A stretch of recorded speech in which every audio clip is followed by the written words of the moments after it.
We now continue our series of conversations with Democratic presidential candidates. Steve Bullock is the two-term governor of Montana, and he joins me now. Governor Bullock, thank you for being here. Judy, it's great to be with you. So you are the governor of a state of a little over 1 million people, very red, very conservative. Donald Trump won it by over 20 points. Why should Democrats support you?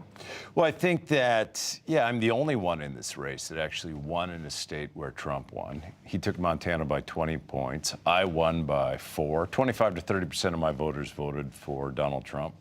If we can't win back some of these places we lost, we're not going to win.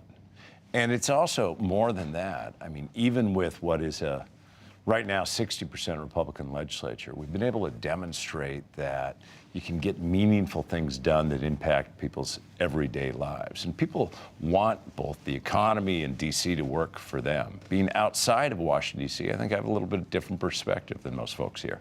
You called yourself progressive, and you have favored things like the Earned Income Tax Credit. You were able to expand Medicaid in the state of Montana.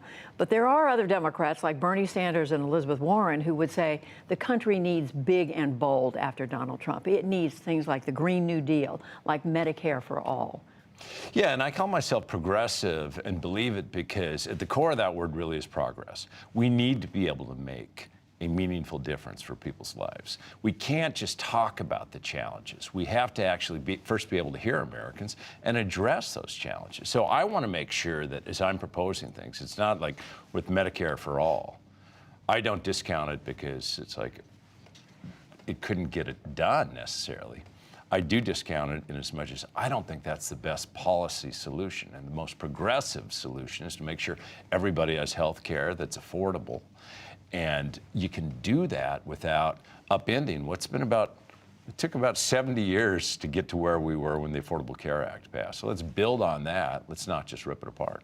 Guns, uppermost in our minds right now, as you know. Your own family's been touched by gun violence. You've talked about your then 11-year-old nephew being shot to death on a school playground, 25 years ago.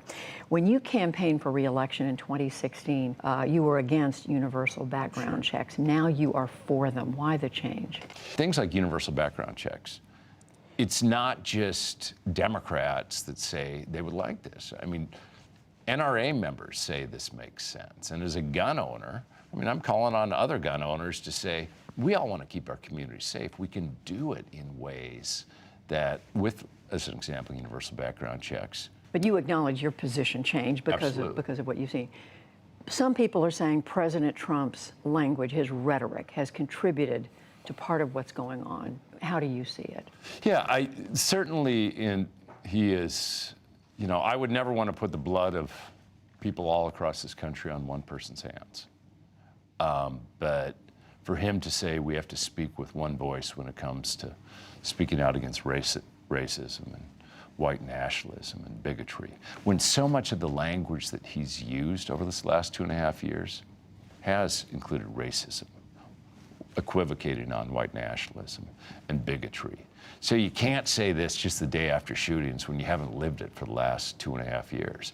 I do think that, when tacitly even white nationalists might think, well, this guy, if he equivocates on Charlottesville, he has my back.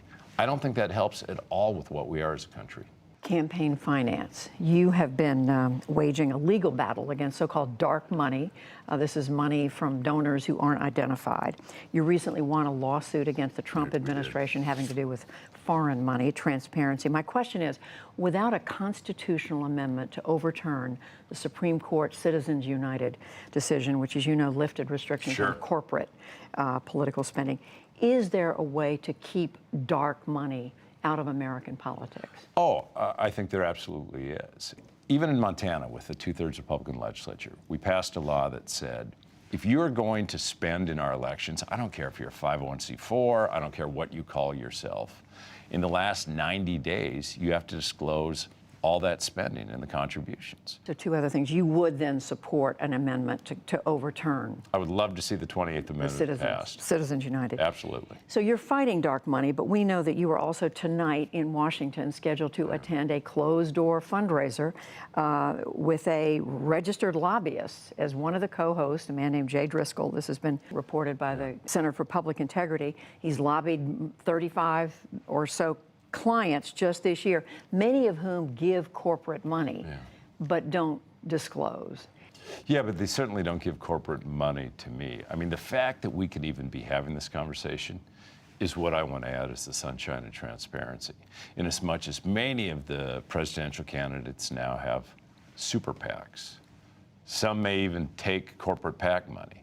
I've said no PACs, no super PACs, all individuals, and disclosed completely under the allowable rules so that we can have this conversation, so that one individual helping out a fundraiser certainly isn't going to be influencing my everyday actions.